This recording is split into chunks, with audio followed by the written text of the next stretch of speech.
अस्सलाम वालेकुम, मैं हूं रेहान तारिक और आप देख रहे हैं दास्ताक। आज पौने 3 बरस गुजरने के बाद साबिक वजीर दाखिला और member Punjab assembly Chaudhry Nisar Ali Khan MPA का हल्फ उठाने लाहौर पहुंचे, लेकिन सूबाई असेंबली में स्पीकर मौजूद थे और ना ही डेप्यूटी स्पीकर हाजिर थे। बिलाखिर चौधरी निसार हल्फ उठाए बगैर ही लाहौर से इस्लामाबाद रवाना हो गए हैं। जाते जाते हल्फ ना उठाने का मलबा हुकूमत पर डालते हुए अदालत से रुजू करने का ऐलान भी कर डाला। हल्फ लेने का फैसला इसलिए किया, हुकूमत ने एक खुद साख्ता ऑर्डिनेंस लाने की कोशिश में है जिसमें एक डिस्क्वालिफिकेशन का इजाफा किया जाए। अब अगर उस तरीके से डिस्क्वालिफिकेशन हो तो कानून के मुताबिक हो तो हमें कोई एतराज नहीं है, मगर रात के अंधेरे में अगर एक ऑर्डिनेंस के जरिए हो उस पर एतराजात हैं, तो इसलिए मैंने हल्फ लेने का फैसला किया। चौधरी निसार हल्के की आवाम की खातिर हल्फ उठाने पहुंचे, लेकिन अभी ज्यादा वक्त भी नहीं हुआ कि उनका बयानिया था कि वो सूबाई असेंबली की नशस्त का हल्फ उठाकर अपने मौक़िफ़ से पीछे हट जाएंगे। इसलिए वो मीठा मीठा हप और कड़वा कड़वा थू की पॉलिसी पर नहीं चलेंगे। आज मैं सूबाई असेंबली तक क्यों ना हल्फ पे लेंदा यार, लोग अरबा नहीं तो करोड़ों लेंदे MPA या MNA बन दिया, उन्हीं भी का फर्क है। मैं ना, क्योंकि अगर मैं सूबाई का लेवा तो इसका मतलब कौमी जो कुछ होया वो सही है। मैं मीठा मीठा हप कड़वा कड़वा थू कभी नहीं किया। साबिक वजीर दाखिला के पंजाब असेंबली के हल्फ के मामले पर काफी दिनों से चहमगोइयां की जा रही थी। तमाम अफराद उन्हें वजीर आला के उम्मीदवार के तौर पर देख रहे थे, लेकिन उन्होंने आज इन तमाम तर खबरों की तरदीद करते हुए कहा कि मफाहमत का रास्ता इख्तियार करने की जरूरत है। साथ ही उन्होंने वजीर आजम इमरान खान को ठंडा करके खाने का मशवरा भी दे डाला। इससे मुतालिक वो क्या कह रहे थे और इसकी अहमियत पर कितना जोर दे रहे थे, जरा उसकी एक झलक भी आपके सामने रखता हूं। मैं किसी सियासी खेल का हिस्सा नहीं हूं, बिल्कुल आपको यकीनदानी होनी चाहिए। यही समझता हूं कि इस मुल्क को मुफाहमत की जरूरत है। चौधरी निसार अली खान ने तमाम तरह खबरों की कयास आराई कहते हुए इनकी तरदीद की है, मगर सवाल यह है कि ऐसी खबरें क्यों सामने आई थी, उनके हल्फ को इतनी अहमियत क्यों दी जा रही है। इस हवाले से जहांगीर तरीन ग्रुप की नाराजगी और शहबाज शरीफ की चौधरी निसार अली खान से राब्ता इंतहाई अहम समझा जा रहा है। आज भी चौधरी निसार ने मफाहमती बयानिए को जारी रखने का मशवरा दिया है। यही बयानिया लेकर मुस्लिम लीग नून के सदर शहबाज शरीफ भी चल रहे हैं। इसी सिलसिले में इस्लामाबाद में शहबाज शरीफ ने PDM क़यादत के लिए इशाइये की महफिल सजाई, जिसमें पीपल्स पार्टी क़यादत को भी मदऊ किया गया। पाकिस्तान पीपल्स पार्टी की नुमाइंदगी यूसुफ रजा गिलानी ने की, जबकि मौलाना फजलुर रहमान की जगह उनके साहबजादे शरीक हुए। इसी मफाहमती मिशन का अगला हदफ 29 मई को PDM का इजलास है, जिसमें सारी क़यादत को शरीक करने का फैसला किया गया है। लेकिन सवाल फिर वही है कि क्या PDM एक बार फिर मुनज़्ज़म हो सकती है? क्या PDM बजट पास करने में रुकावट बन सकती है? मज़ाहमती PDM के अहदाफ क्या होंगे, क्योंकि मज़ाहमती PDM ने तारीख पर तारीख देने के सिवा कुछ भी नहीं किया।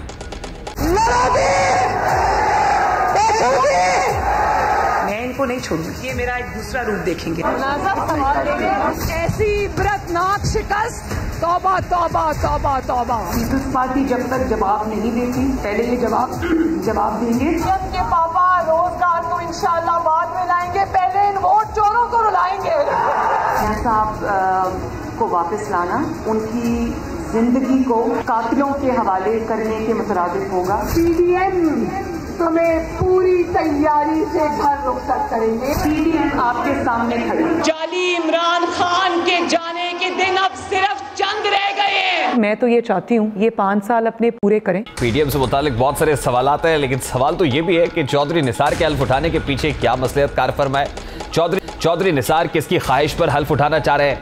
क्या चौधरी निसार भी खुद को पंजाब का निजात दहिंदा समझ रहे हैं? PDM इत्तेहाद से हुकूमत कितना परेशान है? हुकूमत को सबसे ज्यादा खतरा किससे है? इन तमाम का जवाब लेंगे। इस वक्त वफाकी वज़ीर दाखिला शेख रशीद अहमद साहब हमारे साथ मौजूद हैं।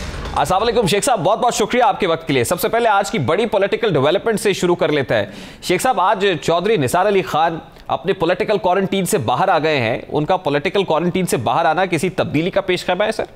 मेरा नहीं ख्याल, चौधरी निसार को पहले ही हल्फ उठा लेना चाहिए था मेरे ख्याल में, और ये आप उनसे पूछें, अब तो वो अवेलेबल होंगे। मैं समझता हूँ कि एक आदमी ने 3 साल इंतज़ार किया है, वो आ रहा है तो अच्छी बात है कि वो हल्फ उठा रहा है, इसमें क्या नई बात। नून लीग में चौधरी निसार का कोई मसला जो है वो ख़ास तौर पर नवाज शरीफ और मरियम से तो मेरा ख्याल नहीं है, बाकी का मुझे किसी को नहीं पता। नहीं शेख साहब, क्योंकि आप इंटीरियर मिनिस्टर हैं, उससे तो आप पॉलिटिकली बात करते सर। देखिए, खबरें 4-5 साल से निसार साहब से कभी बात नहीं, लेकिन शहर इक़्तिदार में सर खबरें आ रही थी कि शहबाज साहब की चौधरी निसार साहब की सर चौधरी निसार साहब से मुलाकात हुई है शहर इक़्तिदार में, और इंटीरियर मिनिस्टर को ना पता हो ये हो नहीं सकता, और आप जैसे सर रिसोर्सफुल आदमी को तो पता होगा। देखिए, गुजारिश ये है, एक ज़माना था जब मुलाकातें, अब तो फ़ोन है हर एक के पास, व्हाट्सएप है, बात करते हैं, मुलाकात करते हैं। एक और ख़बर जो आ रही है वो ये है कि इस सारे मामले में इसहाक डार साहब भी ऑन बोर्ड हैं, सिर्फ शहबाज साहब ही नहीं है।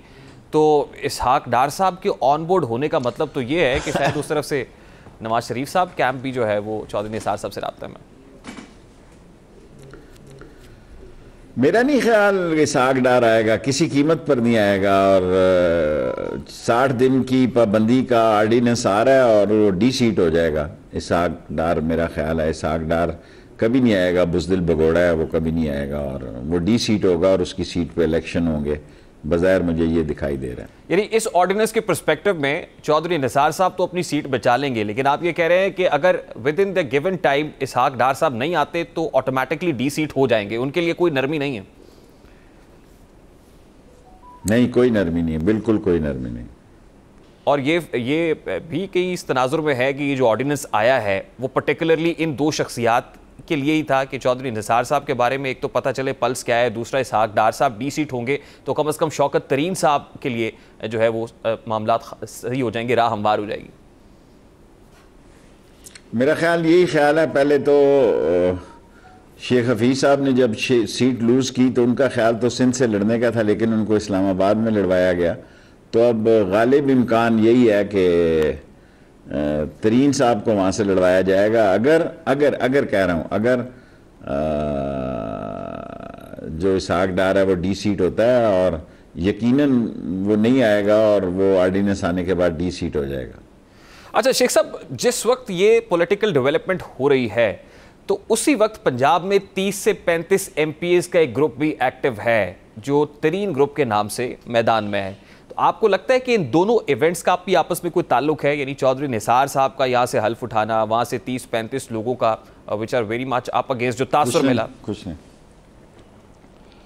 मैं ज़हनी तौर पर यकीन रखता हूँ कि जहांगीर तरीन ग्रुप जो है वो वोट देगा इमरान खान को। और कल इमरान खान की मीटिंग में मैं बैठा था जिसमें उसने कोर कमेटी में कहा कि भाई कोई मफामत नहीं होगी, अगर मेरी हुकूमत चल जाती है चली जाए, लेकिन मैं कोई मफामत का सबक या दर्स नहीं दूंगा। शेख साहब देखिए, आप बड़े ज़ीरक सियासतदान हैं सर और आपने कई सियासी बहारें देखी हैं। आपने कभी देखा है सर कि कोई प्रेशर ग्रुप हो या फॉरवर्ड ब्लॉक हो किसी भी हुकूमत में और वो इतने क्लाइमेक्स के ऊपर आ जाए कि लीडर के खिलाफ बातें भी करे, उसके बाद झांक की तरह बैठ भी जाए? तो आपको लगता है कि इतना क्लाइमेक्स आना, ये कहीं ना कहीं से तो स्ट्रिंग्स ऑपरेट हो रही? कोई कहीं से ऑपरेट नहीं, ऑपरेट हो रही होती तो खड़े होते, ये ऑपरेट हो रही होती तो ये खड़े होते। और ये 1, 2, 3 मेंबरों की मैं बात नहीं कह सकता, इतनी बड़ी तादाद में ये लोग सारे के सारे इमरान खान को वोट देंगे। 2-3 बंदों की मैं बात नहीं कर सकता। सर वो 2-3 लोग कौन से हैं? मुझे नहीं पता, मैं किसी का नाम। अच्छा शेख साहब, आपने आज ISI हेडक्वार्टर्स का दौरा भी किया है, खान साहब के साथ मौजूद थे, जनरल फैज़ हमीद ने आपका इस्तकबाल किया है। What is the news out from the centre Sheikh साहब? कुछ अफगान पॉलिसी पर उन्होंने ब्रीफ किया और वो असम्बली को भी, पार्लियामेंट मेंबर को भी ब्रीफ करेंगे। बेसिकली मीटिंग तो एक जो थी वो अफगान पॉलिसीज़ पर ही थी, अफगान हालात पे थी, काफ़ी तफसीली बात हुई। और फिर सेकंड हमारी जो मीटिंग हुई वो नादरा पे हुई। सो 2 मीटिंग्स हुई आज। एक पहली में काफ़ी अहबाब थे और फॉरेन मिनिस्टर भी थे उसमें और डिफेंस मिनिस्टर भी थे, जिसमें कि अफ़गान पॉलिसी को डिस्कस किया गया और अफ़गान पॉलिसी ज़ेरे गौर हुई।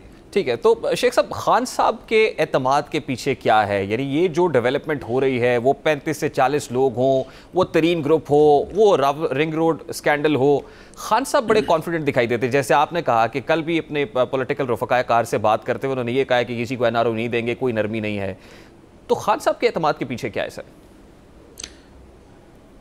देखें जी, 3 साल हो गए हैं, साल 1.5 साल की और बात है। हम तो 14 महीनों बाद जाते रहे, 18 महीने 20 महीने बाद जाते रहे। खान साहब के ज़हन में एक ही बात है कि भाई जितने दिन रहेंगे इज़्ज़त से रहेंगे और असूल पे रहेंगे, और तहरीक इंसाफ उसकी पार्टी का नाम ही ये है कि इंसाफ पे मबनी वो सियासत होगी, तो उस पर वो लगे हुए हैं। तो सर ये जो इस तरह के ग्रुप सामने आते हैं, बार बार होता है और बड़े टाइम के लिहाज से वक्त बड़ा देख के जो है वो कोई ना कोई स्टेटमेंट सामने आ जाता है, तो आपको लगता है सर कि इस तरह के लोगों से पैगाम रसानी मकसूद है, खान साहब को मैसेज देना है, और जैसे पंजाबी में कहते हैं ना शेख साहब, तुनका लगाना, तो कहीं ना कहीं हुकूमत को तुनका लगाने के लिए कुछ लोग आ जाते हैं। कोई तुनका नहीं लग रहा जी। इमरान खान देखें, बजट के नज़दीक खबरें होती हैं, 11 तारीख को मेरा ख्याल बजट होगा। अगर 11 को बजट होगा तो उससे पहले छोटी मोटी टुक टक तो लगेगी। बजट हो जाएगा तो फिर कूल डाउन हो जाएगा सारा मसला, और हो जाएगा बजट, आसानी से हो जाएगा। आप देखें, मेरी रिकॉर्ड रख लें कि बजट आसानी से हो जाएगा। शेख साहब, इसमें तो कोई दो राय नहीं है कि खान साहब की गवर्नमेंट को ऑपोजिशन से तो at this point in time कोई खतरा दिखाई नहीं देता। खान साहब को अगर कोई खतरा है तो वो शायद अपनों से ही है। देखिए, जहांगीर तरीन माइनस, पवन चौधरी माइनस, जुल्फी बुखारी माइनस, खान साहब के लिए माइनस माइनस ही दिखाई दे रहा है। कुछ प्लस भी है शेख साहब? देखें, पवन चौधरी मेंबर नहीं है और जुल्फी बुखारी मेंबर नहीं है। जहांगीर तरीन साहब, उनका वैसे ही आपको पता है सुप्रीम कोर्ट का फैसला हो चुका है। सो ये तीनों वोटें तो वैसे ही नहीं पोल होनी नहीं बजट में। जिनकी वोटें पोल होनी है वो पोल होगी। मैं तीसरी दफा आपको कह रहा हूं कि भाई ये पोल होगी वोटें। अच्छा शेख साहब, बुरे वक्त में क्योंकि जो बड़े करीब होते हैं रफ़क़ाए कार, उनकी बड़ी ज़रूरत पड़ती है, लेकिन क्या वजह है? हमने पास में भी देखा है कि जो पीटीआई के बड़े स्टॉक, कोई बुरा वक्त नहीं है इमरान खान पे, कोई बुरा वक्त नहीं है इमरान खान पे। इंशाअल्लाह ताला 5 साल पूरे करेगा। देखें, खबरें में तो रहना ही है बजट के दिनों में, लेकिन इमरान खान पे कोई बुरा वक्त नहीं है। तो शेख साहब, आज जो शहबाज साहब ने इशाया दिया हुआ है और पाकिस्तान पीपल्स पार्टी और ANP भी शहर इक़्तिदार में है, तो PDM तो लगता है फिर से रिवाइव होने जा रही है। तो कोई खतरा महसूस कर रहे हैं PDM से? पहले 6 महीने PDM लगी रही थी। 30 दिसंबर उनकी लास्ट डेट थी। क्या हो गया? कुछ नहीं हुआ। और PDM ने 6 महीने जिद्दोजहद के बाद वो आपस में ही फट पड़े। अब 2, 3, 4 महीने, 11-15 दिन की सियासत में उतार चढ़ाव होगा, खबरें होंगी, लेकिन बजट पास होगा, क्लियर कट पास होगा। और PDM क्या करेगी? कुछ नहीं करेगी, मुझे उम्मीद है। उनको पता है कि अब तो इलेक्शन की तरफ लोग तैयारी कर रहे हैं जी। कैंडिडेट मैदान में आगे हुए हैं कैंपेन करने के लिए। अब कोई ऐसा हादसा तो अफोर्ड नहीं किया जा सकता कि जिसमें कोई खराबी हो। अच्छा शेख साहब, शहबाज साहब के पॉलिटिकली एक्टिव होने से बहुत सारी चेंजेस तो आ रही हैं। एक तो हुकूमत ने उनको रोका, ऑब्वियसली बैक लिस्ट में थे या पर्सन नॉट इन लिस्ट जो नून लीग कहती थी। उसके बाद आज PDM के अंदर उनके आने से पाकिस्तान पीपल्स पार्टी और ANP भी वापस आ गई। तो एक तासुर यह है कि हुकूमत शहबाज साहब से बड़ी खाइफ है। शहबाज साहब से क्यों डरते हैं सर पाकिस्तान तहरीक इंसाफ और खुद खान साहब? ये तासुर दुरुस्त है? देखिए, शहबाज शरीफ माइल्ड सा आदमी है, मुज़ाकराती आदमी है। प्राइम मिनिस्टर को पहले ही ये गम था और दुख था कि भाई नवाज शरीफ चला गया, और शहबाज शरीफ के जाने का मलबा ये पड़ रहा था कि कोई अंडरस्टैंडिंग हो रही है। इमरान खान किसी कीमत पे ये नहीं चाहता कि कोई अंडरस्टैंडिंग हो। आप देखेंगे कि मामलात और बेहतर तरीके से चलेंगे और सब अच्छा की रिपोर्ट मिलेगी आपको। आप तो बिल्कुल ही ये ख्याल किए बैठे हैं कि जैसे हम किनारे पे बैठे हैं। कोई किनारे पे नहीं बैठा, 5 साल पूरे करने जा रहे हैं। अच्छा शेख साहब, ये क्या अंडरस्टैंडिंग है कि इस वक्त मरियम बीबी भी खामोश हैं, जो बड़ी फ्रंट फुट पे खेल रही थी, बड़े हार्श और बड़ा रिजिड स्टांस था उनका। उधर से लंदन वाले भी खामोश हैं, शहबाज साहब धीरे धीरे थोड़े बहुत एक्टिव हैं। तो ये भी कोई डील है सर? कोई डील शील नहीं जी। क्या डील है? इमरान खान किसी कीमत पे डील नहीं करेगा जी। मैं कह के थक गया हूँ। अब हर बात पे आप खबर बनाने की कोशिश करें। मरियम बोलना चाहें तो बोलें, किसने उनको रोका? नवाज शरीफ बोलना चाहें तो बोलें, किसी ने उनको नहीं रोका। और शहबाज शरीफ यहाँ अभी रोके हैं, ECL में हमने उनका नाम डाला है, सुप्रीम कोर्ट में वो जाएंगे, कल परसों उनका केस लगेगा। देखें क्या होता है। जो सुप्रीम कोर्ट फैसला करेगी वैसा ही होगा। अच्छा, उन्होंने वैसे अपनी दरखास्तें वापस ले ली है शेख साहब, यानी शहबाज साहब जो उसको परसू कर रहे थे अब वो नहीं कर रहे हैं। तो हो सकता है कोई इरादा बदल लिया हो अगर लंदन जाने से? टेलीफोन पे जैसे आपने अच्छी बात है जी। यहाँ रहे लीडर, अपने मुल्क में रहते हैं, लीडर अपने वतन में रहते हैं, मुल्क में रहते हैं, मुल्क में मरते हैं, मुल्क में जद्दोजहद करते हैं। अगर 4 दफ़ा चीफ मिनिस्टर बने हैं, 3 दफ़ा चीफ मिनिस्टर बने हैं, तो 1-2 दफ़ा जेल काटने से कोई ख़राबी नहीं हो जाती। अच्छा है, थोड़ी बहुत जेल भी काट लें ताकि मिजाज में ठीक रहें। तो यही रहकर सर शिकंजा सख्त करेंगे। हुदैबिया पेपर मिल केस में रेफरेंस हुकूमत का फाइल कर रही है शहबाज साहब के। हुदैबिया पेपर मिल में 15 से 20 दिन में केस दायर हो जाएगा। 3 हफ्ते लगा लें ज़्यादा से ज़्यादा। तो 3 हफ्ते में रेफरेंस फाइल कर रहे होंगे सर? या केस प्रिपेयर हो जाएगा? केस दायर करेंगे, यस, केस प्रिपेयर हो जाए। अच्छा शेख साहब, एक स्टेटमेंट जो आप रिपीटेडली देते रहे हैं, क्योंकि मैं इसलिए पूछ रहा हूँ आज कि मरियम बीबी भी आज के इशाइये में मौजूद हैं, आप ये कहते थे कि नून से शीन निकलेगी, नून से शीन निकलने वाली है, तो नून से शीन तो नहीं निकली शेख साहब? मेरे खातों में तो बड़े अरसे से निकली हुई है और ज़रूरी नहीं कि उसका ऐलान हो। अच्छा है, वहीं बैठे रहे शीन। और मैं नहीं समझता कि मैं बिल्कुल नवाज शरीफ और शहबाज शरीफ और नवाज शरीफ और मरियम की सियासत अलहदा देखता हूँ और शहबाज की और उसके बेटे की सियासत दोनों की अलहदा देखता हूँ। हर एक का अपना देखने का अंदाज है, मैं अपनी बात पे कायम हूँ। अच्छा, यानी आप ये समझते हैं कि गुड कॉप बैड कॉप वाला इंप्रेशन नहीं है कि एक तरफ से स्टांस हार्ड होता है तो दूसरी तरफ से मसालियत की कोशिश की जाती है। आप नून लीग के तर्जुमानों ने हालिया दिनों में ये भी कहा कि हमारी मुक़्तदर हलकों से सुलह हो गई है, तो शेख साहब सुलह हो गई है? बहुत अच्छी बात है, अल्लाह करे ऐसा ही हो, हमसे भी सुलह करें जी। मुख्तदर हलकों से सुलह होना क्या बुराई है? इसका मतलब है उन्होंने थूक के चाटा है। पहले उनकी सोच और थी, पहले वो पंजाब में बदजुबानी से काम ले रहे थे, अब अपनी औकात में आए हैं, उनकी सुलह हो गई है उनके साथ, बहुत अच्छी बात है। हमारी भी उनके साथ सुलह है, ये भी हमसे सुलह करें और गुड्डी गुड्डी खेलें, क्या है? शेख साहब, कोट लखपत जेल में शहबाज साहब से मुतकदर हलकों से कुछ मुलाकातें होती रही हैं, कुछ शख्सियात मिलती रही हैं, आपकी इंफॉर्मेशन में तो होगा ज़ाहिर है। देखें, जेल में लोग मिलते रहते हैं, क्या फ़र्क पड़ता है? मुख्तदर हल्के तो नहीं कि उनका एक आधा सबॉर्डिनेट अगर मिल गया होगा तो कौन सी क़यामत आ गई। उनके एमएनए भी जेल में जाके मिलते रहे। तो शेख साहब, इसका मतलब कतन ये ना समझा जाए कि मुस्तकबिल में इन मुलाकातों से कोई नतीजा भी निकलेगा या बारावर भी होंगी और पाकिस्तान मुस्लिम लीग नून, जिनके लिए अभी कोई पॉलिटिकल स्पेस नहीं है, वो स्पेस क्रिएट। अच्छा शेख साहब, अब ये जो हुकूमत के केसेस निकल रहे हैं, रावलपिंडी रिंग रोड स्कैंडल और उसमें बासर हुकूमती शख्सियात के नाम आ रहे हैं, ये कितना चैलेंजिंग है खान साहब के लिए? कुछ भी चैलेंजिंग नहीं है, कुछ भी नहीं है। इंक्वायरी 3 कमीशन बैठ गए हैं, नैब कर रही है, FIA कर रही है और एंटी करप्शन कर रही है। 3 अदारे कर रहे हैं इसको और इसका रिजल्ट आ जाएगा आपके सामने। ये कंक्लूसिव होगी सर? ऑफ कोर्स फैसला कौन होगी। अगर कोई इसमें मुलव्वस हुआ तो सजा पाएगा। अच्छा शेख साहब, अब कैबिनेट के अंदर एक कॉमनर की बात आप करते हैं, आप हमेशा जो है महंगाई एक बहुत बड़ा मसला आप कहते रहे हैं। अब इस वक्त देखिए, इन्फ्लेशन 13% से ऊपर हो, GDP जो है वो 3.94% प्रोडिक्ट हुकूमत कर रही हो, क्या हफीज़ शेख साहब के निकलने से ये सब कुछ ठीक हो गया सर? जो मुश्किल में थे हम दलदल से फौरी तौर पर निकल आए और 3.94% GDP हो गई। आपके सामने है, मैं कोई इकोनॉमिस्ट नहीं, मेरा तो पूरा जोर है कि बजट में तनख्वाहें बढ़ें। इसी के लिए आज मैंने 2 मीटिंग्स की हैं कि बजट में मज़दूरों की तनख्वाहें बढ़ें और सरकारी मुलाजमों की तनख्वाहें बढ़ें। महंगाई है, बड़ी गंदम महंगी है और तनख्वाह बढ़नी चाहिए और इंशाल्लाह बढ़ेगी। ठीक है, बहुत बहुत शुक्रिया शेख रशीद अहमद साहब, वफाकी वज़ीर दाखिला हमारे साथ मौजूद थे। गुफ्तगू आपने सुनी। भी एक ब्रेक लेंगे और ब्रेक के बाद जब वापस आएंगे तो फिर बात करेंगे कि हुकूमत जाली आदाद शुमार क्यों जारी कर रही है। एक तासुर है कि 3.49 GDP जो प्रोडिक्ट किया जा रहा है असल में ऐसा नहीं है और मैनिपुलेशन हो रही है। हकीकत क्या है, इस पर बात करेंगे। साबिका चेयरमैन FBI शबर जैदी साहब हमारे साथ मौजूद होंगे इस ब्रेक के बाद हमारे साथ।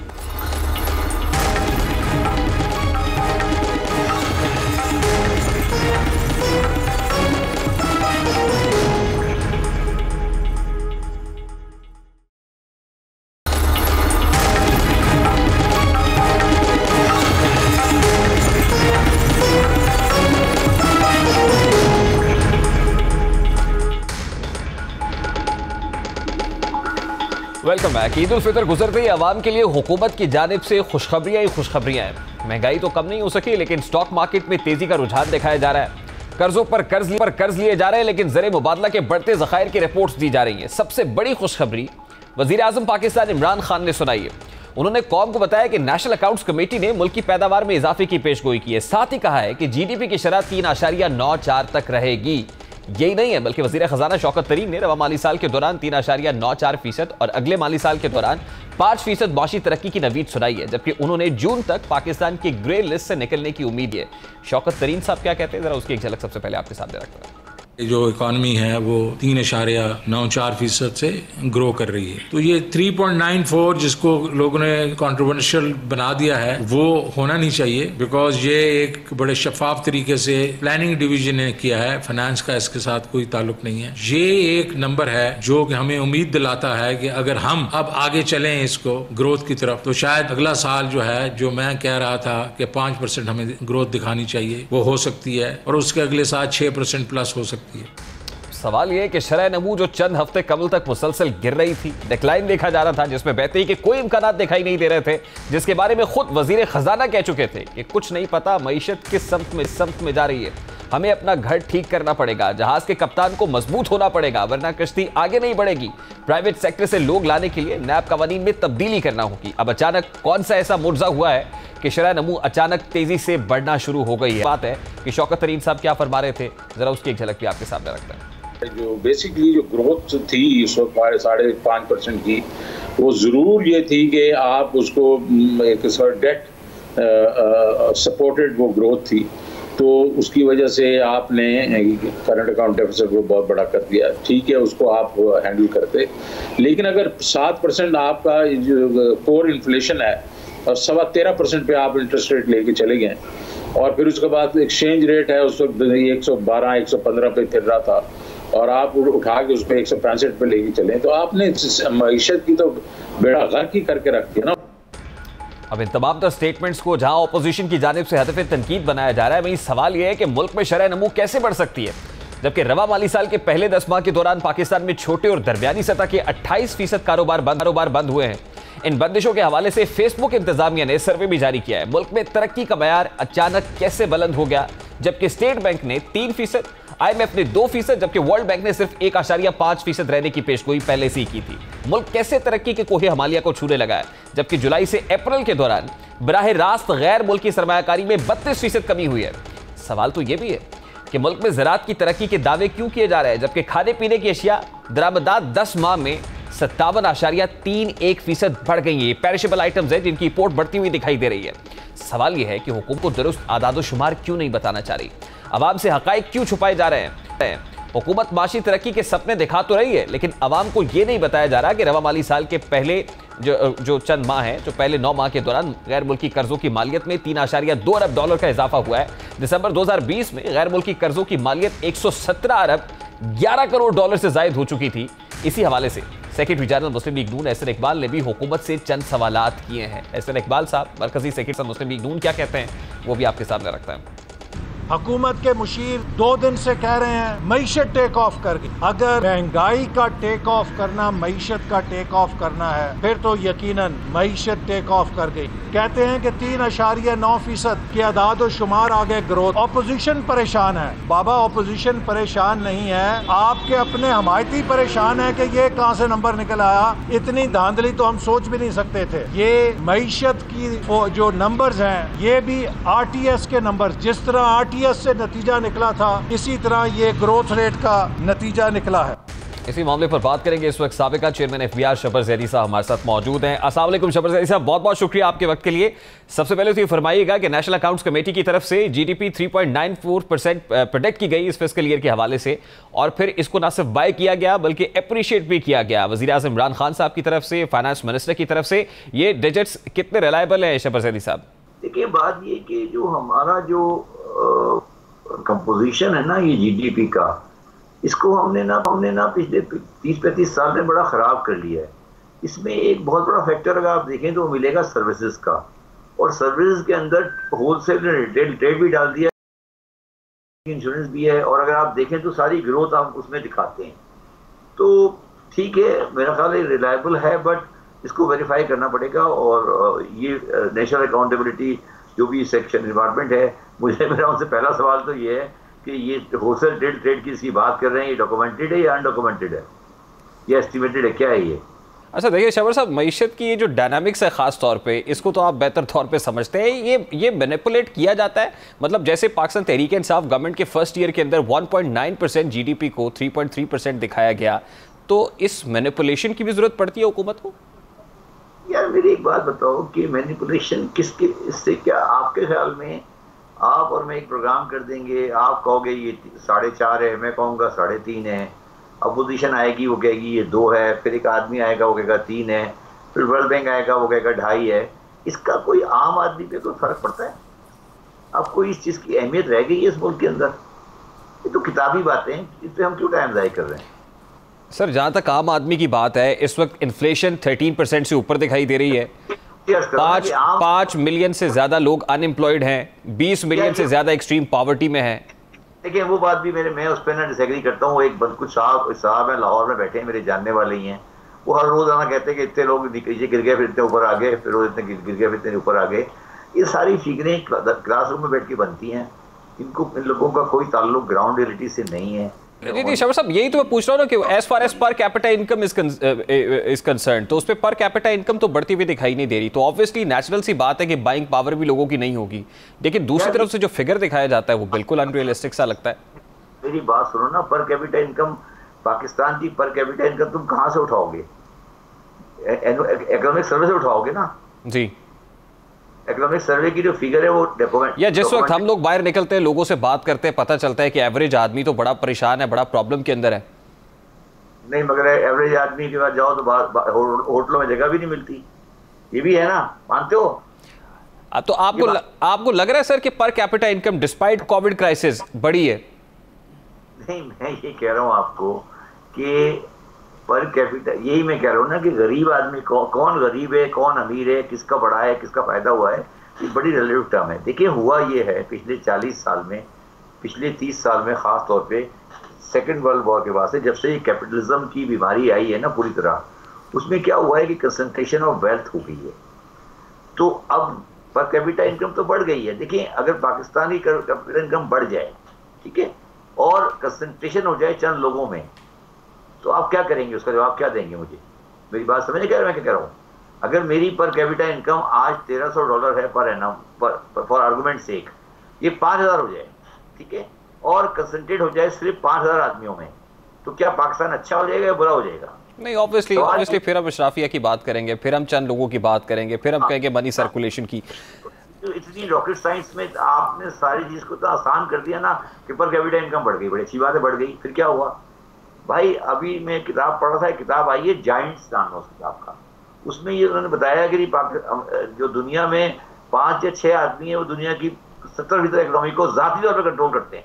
तो ये बड़ी अच्छा, ये बात आपकी दुरुस्त है सर, लेकिन मुझे ये समझाएं कि 1 महीने पहले जो IMF और वर्ल्ड बैंक प्रेडिक्ट कर रहे थे हमारे GDP को लेकर, और फिर हम खुद प्रेडिक्ट कर रहे थे 2.1%, बाकी लोग तो 1.5% के ऊपर प्रेडिक्ट कर रहे थे, एकदम आनन फानन 1 महीने के अंदर ऐसा क्या हुआ कि सब कुछ बढ़ गया? फिर देखिए 2 बातें हैं इसमें, एक मैं लाइटर टोन में कह रहा हूँ और एक सीरियस टोन में कह रहा हूँ। एक लाइटर टोन में ये कह रहा हूँ कि अल्लाह ताला की मेहरबानी है कि उसने कोविड ले आया। अच्छा। और कोविड को, हाँ, मेहरबानी है उसका करम है कि उसने कोविड को बुलाया, और कोविड को हमारे मुल्क में इतना नहीं लाया इतना और जगह लेकर आया। तो अगर इंडिया में कोविड बहुत स्ट्रांग होगा ना, तो पाकिस्तान इकोनॉमी ऑटोमेटिकली बढ़ेगी। आप समझ रहे हैं मैं क्या कह रहा हूँ? जी। क्योंकि हमारी जो बड़ी सीरियस इंटरनेशनल कंपटीशन है इंडिया के साथ, तो अल्लाह ताला ने मेहरबानी ये की कि कोविड तो दुनिया में आया, मगर पाकिस्तान में कोविड की इंटेंसिटी वो नहीं रही जो दुनिया में रही। तो दुनिया बंद हो गई मगर पाकिस्तान बंद नहीं हुआ। तो ये एक बहुत बड़ा गवर्नमेंट को ब्लेसिंग इन डिस्गाइज मिला कि पाकिस्तान उन चंद ममालिक में है जो कोविड से नेगेटिवली इफेक्ट जरूर हुआ, मगर कंपैरेटिवली कम हुआ इफेक्ट, इसकी वजह से पाकिस्तान की इकोनॉमी के टर्न अराउंड में आसानी हुई, पहली बात। दूसरी बात ये हुआ कि कोविड ने ये बात रियलाइज लोगों को करा दी कि अब उनके लिए सारी दुनिया एक है। अब वो चाहे पाकिस्तान में रहें या पाकिस्तान से बाहर रहें या पाकिस्तान में कहीं रहें, अब उसने मोबिलिटी ऑफ लोगों को चेंज कर दिया, कॉन्सेप्ट ऑफ लिविंग चेंज कर दी। तो जो रेमिटेंस पाकिस्तान में नजर आ रही है वो इसलिए नजर आ रही है कि अब लोगों को ये रियलाइज हो रहा है कि यार पाकिस्तान में रहने में नुकसान कोई नहीं, क्योंकि अल्टीमेटली हमें काम तो घर से ही करना है, ठीक है। तीसरी बात ये हुई कि हज और उम्रे जो है वो जब वो बंद हुए और ज़ियारतें बंद हुई, तो हवाले का धंधा जरा हल्का हो गया। आप समझ में कह रहा हूँ, हवाला जो है उसका धंधा जरा हल्का हो गया। तो सब मिला मिलू के जो हुआ उसका निचोड़ ये निकला कि अल्लाह ताला ने मेहरबानी हमारे ऊपर ये की कि वो उससे हमारी सब चीजें मईशत बेहतर होगी। अच्छा, और हम देखिए शब साहब, ये ब्लेसिंग इन डिस्गाइज है कि हमें ऑर्डर्स जो बांग्लादेश को मिलने थे या इंडिया को मिलने थे, हमारे कंपैटर्स को जाने थे, वो हमें मिलना शुरू हो गए। हमारा टेक्सटाइल सेक्टर जो है वो बेहतर परफॉर्म करने लगा। लेकिन हाउ सस्टेनेबल इट इज, ये कितने देर पाए सर? देर पा इसलिए है कि हमारी जो रेट्रिक है, हमारा जो इंटरनेशनल पर्सपेक्टिव में बात करूंगा कि बाइडेन जो है ना, बाइडेन वो ट्रंप नहीं है, और बाइडेन पाकिस्तान को एक अच्छे पार्टनर के तौर पे देखेगा और पाकिस्तान को एक अच्छी स्पेस मिल जाएगी इंशाल्लाह आने वाले दिनों में, जिससे हम तरक्की करेंगे। मगर ये अलग बात है कि हम अपने घर को खुद आग लगा लें, वो एक अलग बात है, मगर बाहर वाले हमारे घर को आग लगाने के लिए कुछ ज़्यादा शौकीन नहीं है अब। अच्छा, ये तो बड़ी अच्छी बात है सर जो आप कह रहे हैं। जो शौकत तरीन साहब फरमा रहे थे कुछ अर्सा पहले, ख़ासतौर पे अब कलमदान संभालने से पहले, और अब जो उनकी स्टेटमेंट्स दिखाई दे रही हैं वो बिल्कुल उसके 180 डिग्री का शिफ्ट है। तो हो सकता है कुछ लोग ये भी कहते हैं कि उनकी कम्युनिकेशन क्योंकि बहुत अच्छी है, लेकिन बाज़ औक़ात आपको सिर्फ कम्युनिकेशन के ऊपर और बातों पे नहीं जाना चाहिए, आपको रियलिस्टिकली देखना चाहिए कि असल में ग्राउंड में हो क्या रहा है। तो आपको क्या दिखाई देता है सर कि वो जो उस वक्त कह रहे थे कि हम टैक्सेस नहीं इम्पोज करेंगे आम आदमी के ऊपर, FBR की कंडीशंस बहुत सख्त हैं, हम उनके साथ नेगोशिएट करेंगे, उनको कहेंगे कि लचक का मुजाहरा करें, तो ये पॉसिबल होगा पाकिस्तान के लिए? देखिए, FBR की जो प्रॉब्लम ये है कि FBR को जिसके साथ नरम होना चाहिए उसके साथ सख्त है, और जिसके साथ सख्त होना चाहिए उसके साथ नरम है। FBR भी हमारे थाने की तरह है ना, कि अगर कोई MPA जाता है उसको सलाम करता है, गरीब आदमी रिक्शा वाला जाता है उसको छुट्टे मारता है। तो अब FBR दुकानदारों के साथ तो बहुत नरम है, उनको रजिस्टर नहीं करता, बिजली के मीटर वालों को रजिस्टर नहीं करता, तो रजिस्टर है उनके केस बार बार खोल देता है। तो ये शौकत तरीन साहब को फैसला करना है। मेरी उनसे कल परसों ही बात हुई थी, वो उस पर चलेंगे, और अगर वो उस बुनियादी फैसले को सही करेंगे तो इंशाल्लाह ताला बेहतरी होगी, अच्छा आगे चलेंगे। और वो करना है, बड़ा फैसला करना है, ये फैसला इमरान खान साहब ने करना है, और वो अगर नहीं करेंगे तो पछताएंगे, अगर करेंगे तो तरक्की करेंगे इंशाल्लाह। अच्छा, एक तो मुझे ये बता दें सर, शौकत तरीन साहब अपने अहदाफ में कितने कामयाब आपको होते हुए दिखाई दे रहे हैं, और फिर ये भी तासुर दिया जा रहा है कि अब्दुल हफीज शेख साहब जैसे ही निकले हैं माइनस हुए हैं, साथ ही आपकी इकॉनमी परफॉर्म करना शुरू हो गई और नंबर्स अच्छे दिखाई जा रहे हैं। देखिए, मैंने शेख साहब के साथ तकरीबन 6 महीने काम किया है, और शायद जितना करीब मैंने काम किया है बहुत कम लोगों ने काम किया है। शेख साहब का जो बहुत बड़ा मसला और वो एक बहुत ही कॉम्पिटेंट इंसान है, बहुत ही अच्छे इंसान है, ऑनेस्ट इंसान है, मगर वो हमेशा कम्युनिकेशन विद द पब्लिक के साथ थोड़ा अपने को डिस्टेंस रखते थे, जो कि मेरे ख्याल में पाकिस्तान जैसे माहौल में हमें करना पड़ता है, क्योंकि पाकिस्तान में इस वक्त मीडिया बहुत ज़्यादा आज़ाद है, बहुत ज़्यादा खुला हुआ है, और वो सब कुछ बात करता है। शेख साहब ने कि अगर आप नाकामी कहेंगे या नाकामी की कोई वजह कहेंगे तो सिर्फ और सिर्फ एक वजह है कि उन्होंने कम्युनिकेशन को बहुत लिमिटेड रखा आपने, वो कम्युनिकेट नहीं कर पाए आप कह रहे हैं, और ये शौकत तरीन साहब बिल्कुल ऑल टुगेदर चेंज्ड है। वो कम्युनिकेट करने के शौकीन नहीं थे, वो इंटरेस्टेड नहीं थे कम्युनिकेशन में। मैंने 50 मरतबा इमरान खान साहब को कहते हुए सुना उनको कि शेख साहब कम्युनिकेट करें, प्रॉपर कम्युनिकेट करें। शेख साहब कम्युनिकेशन को उस तरह से नहीं लेते जिस तरह पाकिस्तान में जरूरत है। वो गलत या सही जो भी हम उसे कह रहे हैं, मजबूरी है हमारी, हम क्या कर सकते हैं। अच्छा, तो फिर आप इसको ऐसे नहीं करेंगे कि एक होती है रियलिस्टिक पिक्चर और एक होती है वो जो कम्युनिकेट की जाती है, दोनों में कोई डिफरेंस होता है? अब एक अच्छा कम्युनिकेटर तो है, वो बता रहा है कि नंबर्स ये हैं, फिगर्स अच्छे आ रहे हैं, अच्छा परफॉर्म कर रही है इकॉनमी, लेकिन रियलिटी कुछ और होगी। ठीक है, शौकत तरीन साहब सिटी बैंकर हैं, उन्होंने बैंकिंग में टाइम गुजारा है, वो कम्युनिकेटर अच्छे हैं, मगर वो भी उनको भी मैंने उस दिन भी कहा था कि कम्युनिकेशन भी एक हद तक इफेक्टिव होती है। अच्छा मतलब लास्ट बट नॉट लीस्ट ये, क्योंकि बीइंग एक्स चेयरमैन FBR, जो FBR रेवेन्यू टारगेट सेट कर रहा है, इसको किस तरह से देखते हैं? वो कितने रियलिस्टिक है और क्या होना चाहिए आइडियली जो टारगेट है FBR का? देखिए, FBR का जो टारगेट है वो तो ऑलमोस्ट फिक्स्ड है, मैं आज बता देता हूँ कितने पैसे आ जाएंगे, मगर ये कि जो गैप है वो ये जो कर रहे हैं, ये स्टेटस क्यो वाली बातें कर रहे हैं। इन्होंने बड़े स्टेप नहीं लिए अभी तक, और शायद ये लेगी भी नहीं। वो देखते हैं क्या होता है, बट मैंने शौकत साहब को यही मशवरा दिया था, और मैं अभी दोबारा मशवरा यही देता हूँ कि 1-2 बड़े स्टेप लें और आवाम को साथ लेके चले, बताएं कि हाँ ठीक है हम ये करने जा रहे हैं। देखिए, आप कोई भी बड़ा काम करते हैं तो लोग नाराज होते हैं, नाराज होने दें लोगों को, उससे क्या होता है, नाराज कौन होगा? सवाल ये कि खुशी किसकी चाहिए आपको? अगर आपको चाहिए खुशी दुकानदारों की, फिर ठीक है, कुछ नहीं हो सकता फिर मुल्क में। आपको मैंने पहले भी कहा था कि लालू खेत लियाकताबाद का टैक्स कलेक्शन पूरे लाहौर की मार्केटों की टैक्स कलेक्शन से कम है। तो मैंने इस बात पर कहा था शौकत अली साहब को कि फिर आप मुझे बताएं कि इसमें हैरेसमेंट कहां से आ गई? तो हैरेसमेंट तो नहीं हुई ना, इसका मतलब है बदमाशी गुंडागर्दी हुई ना जी, और क्या है बताइए मुझे। लेकिन शबर साहब, आप ये समझते हैं कि हुकूमत के आखिरी 2 सालों के अंदर, कम से कम आखिरी 1.5-2 साल के अंदर ऐसा करना, तो ऐसा बड़ा काम करना तो शायद उसकी अपनी सियासत के लिए मुश्किल हो जाता है? ये गलत फहमी है, यहीं पे आप गलत हैं। ये जो दुकानदार हैं ये कभी भी इमरान खान के वोटर ना थे, ना होंगे, ना कभी रहेंगे। अगर इमरान खान इनके साथ सामने खड़ा होगा तो पब्लिक इमरान खान के साथ आ जाएगी। ये माफिया है, ये किसी और के वोटर हैं, हमें पता है किसके वोटर हैं, हम पब्लिक सियासतदान नहीं है इसलिए बात नहीं करना चाहते।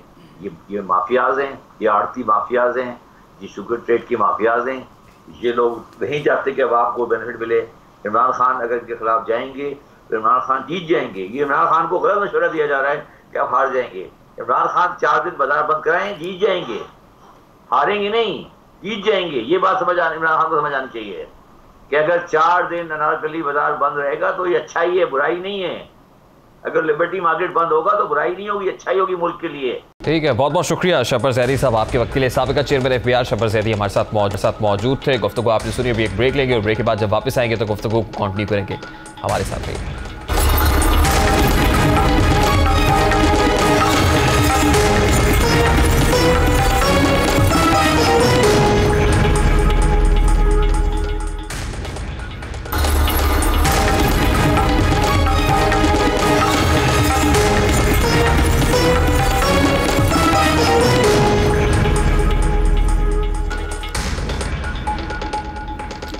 Welcome back. दुनिया भर के मुसलमानों के लिए हिजाज मुकद्दस से एक हौसला अफजा खबर है। रवा साल वजारत हज ने दुनिया भर से सिर्फ 60,000 आज़मीन हज को हज की इजाज़त दी है। इस साल सऊदी अरब से 15,000 जबकि 45,000 गैर मुल्की आज़मीन हज हिजाज मुकद्दस जा सकेंगे। वजारत हज के नोटिफिकेशन के मुताबिक इस साल मकामी और बैनुल अक़वामी आज़मीन शरीक होंगे। हुज्जाज कराम की उम्र 18 से 60 बरस के दरमियान होनी चाहिए। अब ये वो रिक्वायरमेंट्स हैं जो आज़मीन हज के लिए तय की गई हैं कि 18 से 60 बरस के दरमियान आपकी उम्र होनी चाहिए। हुज्जाज की सेहत की सूरत हाल बेहतरीन होनी चाहिए। इस साल वही लोग हज कर सकेंगे जो गुज़श्ता 6 माह के दौरान अस्पताल ना गए हों, यानी जो प्रीवियस रिकॉर्ड है वो 6 महीने तक किसी अस्पताल में एडमिटेड ना रहे हों। हज के ख्वाहिशमंद अफराद को वैक्सीन की दोनों खुराकें लेना लाजमी होंगी, यानी दोनों डोजेस हों और मुतल्लिका महकमों का सर्टिफिकेट भी दिखाना होगा। हुज्जाज कराम को सऊदी वजारत सेहत की मंजूर शुदा वैक्सीन ही लगवाना होगी, यानी वही वैक्सीन आप ले सकेंगे जिसको सऊदी वजारत सेहत अप्रूव करती है। सऊदी अरब रवानगी से कबल गैर मुल्की आज़मीन हज को 3 अय्याम क्वारंटीन में गुजारने होंगे। रवा साल सिर्फ वही अफराद हज कर सकेंगे जिन्होंने यकुम शवाल से कबल ही वैक्सीन की पहली डोज लगवाई होगी। जो लोग अभी डोज लगवा चुके हैं वैक्सीन की यकुम शवाल से पहले वही एलिजिबल है इसके लिए। सऊदी अरब रवानगी से 14 रोज कबल वैक्सीन की दूसरी खुराक लाजमी लगाना होगी। इस सब के बावजूद अय्याम हज और हिजाज मुकद्दस में क़याम के दौरान मास्क पहनना, समाजी फासला इख्तियार करना और दीगर SOPs की पाबंदी भी करना होगी, यानी हज की सादत हासिल करने से कबल आपको ये तमाम तर इक़दामात उठा। अगर इन शराइत में से कोई भी शर्त पूरी ना हो सकी तो हज के लिए जाना इस साल भी मुश्किल दिखाई देता है। आज़मीन हज जब हिजाज मुकद्दस में पहुंचेंगे तो यहाँ भी कई तरह के इक़दामात उठाए जाएंगे। नोटिफिकेशन के मुताबिक आज़मीन हज की जो थर्मल स्कैनिंग है वो भी होगी, स्क्रीनिंग होगी, एक बायोस्कोर बबल भी होगा जिस होटल के अंदर उनको ठहराया जाएगा वहाँ पर भी एक प्रॉपर ऐसा इन्वायरमेंट दिया जाएगा कि जो कोविड के लिहाज से जो है वो महफूज हो। और जो सयाहत है, हज सयाहत और दीगर सऊदी इदारों से मंसूर शुदा होटल्स के अंदर ही वो क़याम कर सकेंगे। अयाम हज और हिजाज में क़याम के दौरान हुज्जाज कराम को खाने और दीगर लवाजमात उनके कमरों में फराम किए जाएंगे ताकि हुजूम और SOPs की खिलाफ वर्जी से बचा जा सके। तमाम गैर मुल्की आज़मीन के कोरोना टेस्ट भी किए जाएंगे जबकि उन्हें 3 रोज़ तक करंतना भी करना पड़ेगा। किसी भी अलामत की सूरत में फौरी डॉक्टर से रुजू करना होगा। आज़मीन हज के सामान को डिसइंफेक्ट किया जाएगा। दाखिली और खारजी रास्तों पर सिक्योरिटी एहलकार तैनात होंगे। इस साल दुनिया भर से आने वाले आज़मीन हज को बैतुल्ला में इबादत और तवाफ़ के लिए भी SOPs की पैरवी करना पड़ेगी और बैतुल्ला से कालीन उठा दिए जाएंगे, जबकि जो तवाफ़ काबा के दौरान भी जो SOPs हैं उनको फॉलो करना पड़ेगा। जब रात के लिए कंकर भी कमरों के अंदर ही फराम किए जाएंगे। सऊदी हुक्काम ने उम्मीद जाहिर की है कि इस साल हज बैतुल्ला उम्मत मोहम्मदी के लिए एक उम्मीद का प्याम साबित होगा और उम्मीद करते हैं कि वो लोग जो ठहरेंगे, एलिजिबल होंगे, वही हज बैतुल्ला कर सकेंगे और वो जहाँ पहुँचेंगे यकीनन खुशनसीबी वहाँ पहुँचते हैं। अभी एक ब्रेक लेंगे और ब्रेक के बाद जब वापस आएंगे तो फिर बात करेंगे कि चौकीदार क्यों बना कसाब। बड़ा इंपॉर्टेंट इशू है जनाब। लाहौर के मेयो हॉस्पिटल से इसका ताल्लुक है और किस तरह एक सिक्योरिटी गार्ड है, चौकीदार है, उस ड्यूटी पर मामूर था और वही सर्जरी करता हुआ पाया गया। इस इशू को उठाएंगे इस ब्रेक के बाद हमारे साथ रहिएगा।